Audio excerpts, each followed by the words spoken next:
So I obviously feel like Diddy should be on bail right now. Where are the times of being caught in the act of committing the crime, right? You should only be convicted beyond reasonable doubt. And in this case,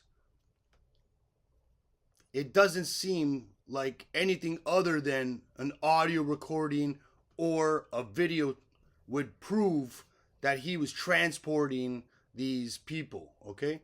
So we don't have any of that type of evidence, so I believe he should be free right now. Diddy's definitely being treated differently. This is blatantly obvious, okay? There are serial killers that get trusted on bail or get that weekend release, okay?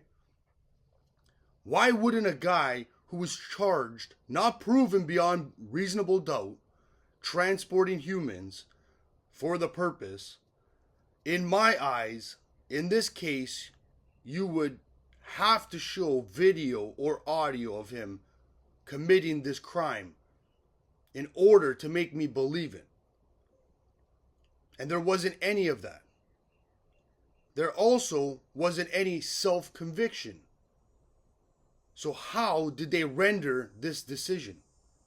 Even then, a guy who was supposed to be sentenced for 30 years for RICO charges beat them and still is considered a threat or a risk for bail. Doesn't make sense in my eyes. This is an injustice and has to stop. He also may be the only John in America to be sitting in a jail cell, according to a video made by Mark Agnifilo, his lawyer, on a Court TV video. Now let's take a look at his possible bond conditions. $50 million bond co-signed by 3 financially responsible people. Travel limited to New York and Florida. Passport surrendered. Defense would be willing to add video surveillance and a stay-at-home security watching the grounds at all times. And that got rejected too. Sounds like the judge has a bone to pick with Diddy. Because any other judge right now would have granted bail on those conditions for any type of conviction or crime. Remember how they wanted him to look to us back when they were saying he was winking at the jury or making gestures at the jury, saying he was trying to coerce or persuade them. But look how he's acting now when they deny bail. Okay? I know I would be sitting there swearing, cursing at everyone in that room by now. I think we should all admire his respect for the courts and his composure in these times.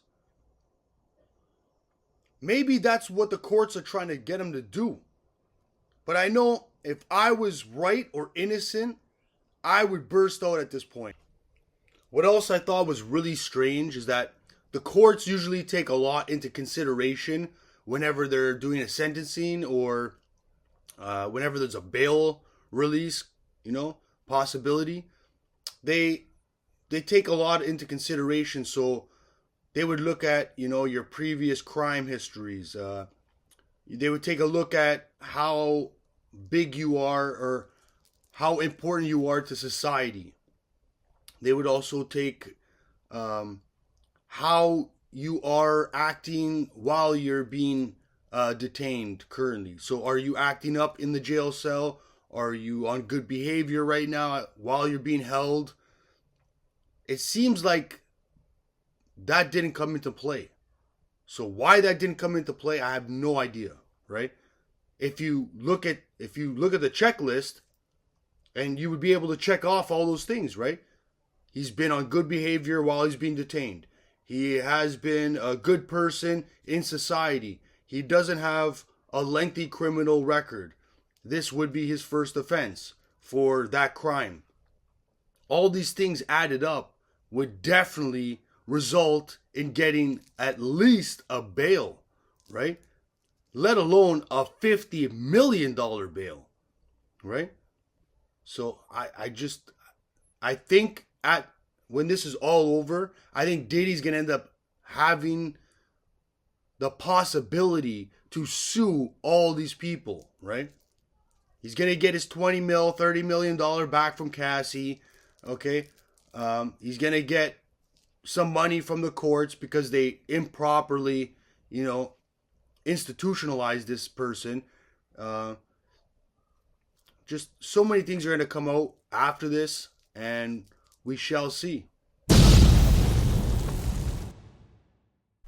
Now, Jack Johnson was pardoned 105 years later, so he would not see the day or be released.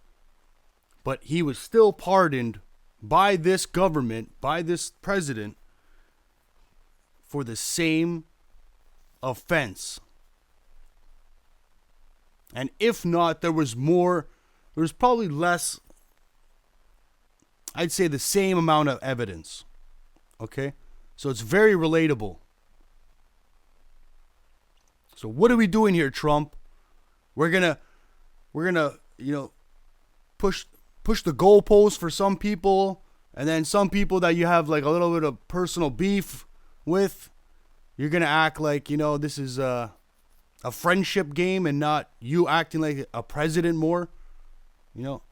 If one person deserves a pardon for the same thing, then the other person should as well, right? So at this point, Diddy has no other choice.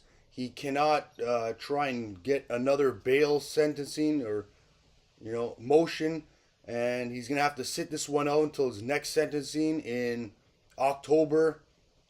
As far as Diddy is concerned, he said when he gets out, he's still going to try and make a comeback and not just hide in the shadows for the rest of his career or his life. Probably, I was very friendly with him. I got along with him great, and seemed like a nice guy. I didn't know him well. But when I ran for office, he was very hostile. He said some not so nice things about you, sir. Yeah, and it's hard, like you, we're human beings. Right. And we don't like to have things cloud our judgment, right? But when you knew someone and you were fine, and then you run for office and he made some terrible statements. So I don't know, it's more difficult. It makes it more, I'm being honest, it makes it more difficult to do. But more likely a no for Combs, I would say so. Okay. Yeah. And what about George Santos? So as we've seen in that video, we are seeing Trump speak about pardoning P. Diddy, but it seems like he's got a little bit of a personal beef with him, which now, it seems like he won't be pardoned. But if the president was acting like the president and pardoning people based on what is morally right or wrong, you definitely should be pardoning Diddy at this point. So it seems like the president here is not acting like the president in any type of way, and more like a friend or a foe type of situation here. It's definitely the wrong way to act. And with his list of pardons, he definitely should be pardoning Diddy whether he likes him or not. We're going to take a look at the list of people he has pardoned so far in his second term. So Trump brags on how he wants America to be, the streets. He wants the streets to be clean, rid of all these drug dealers and bad people. And he wants to deport all the bad people so the streets can be, safe again. That couldn't be further from the truth. So he has actually pardoned 13 convicted drug lords or drug criminals who actually have a history of violence.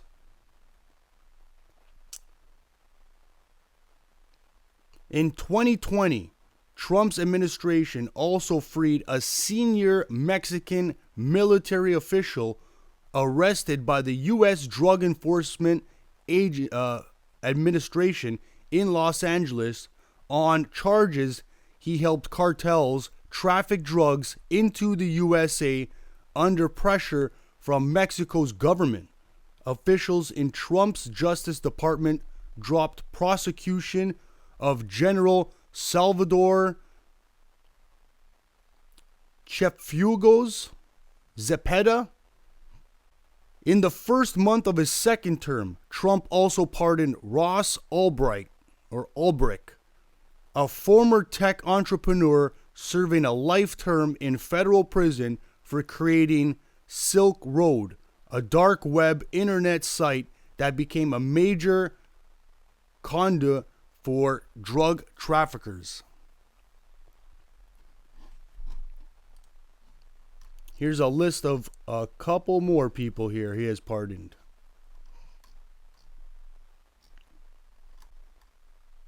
Andrew Zabowski and Terrence Dale Sutton Jr.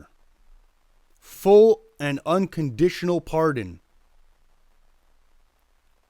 for the roles in the death of 20-year-old Karen Hilton Brown.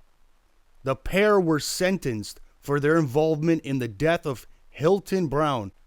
The pair were sentenced for their involvement in the death of Hilton Brown, who they had pursued in a high-speed chase for driving a moped without a helmet and for covering up the incident. Here's a couple other ones.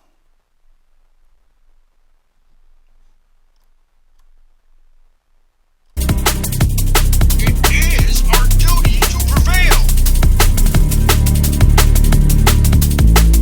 We must not fail.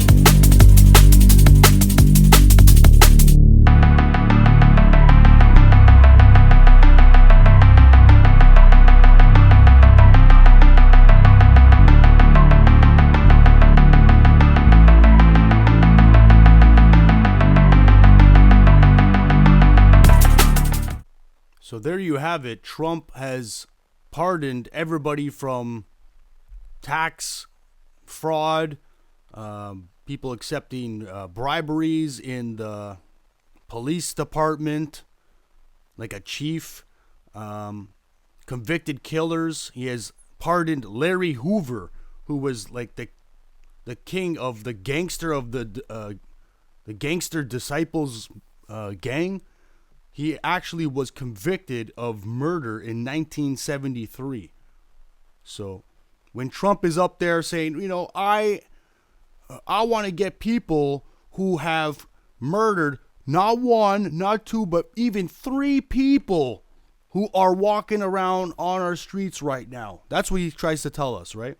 He's so concerned about these multiple, people that kill multiple people living in America's streets right now, but yet he's there pardoning a convicted murderer who was supposed to be serving a life sentence. Larry Hoover. There you have it. Trump's lies right in front of you for you to see. These are not, made up stories by me. These are absolute truths, 100%. And just one other thing. I'm old school. I'll punch you out if you look at my girl. Diddy, he'll allow you to piss in her mouth. That is absolutely out of the fucking books, man. I don't get freaky. I don't do bondage. I treat my woman like she's the god of goddesses.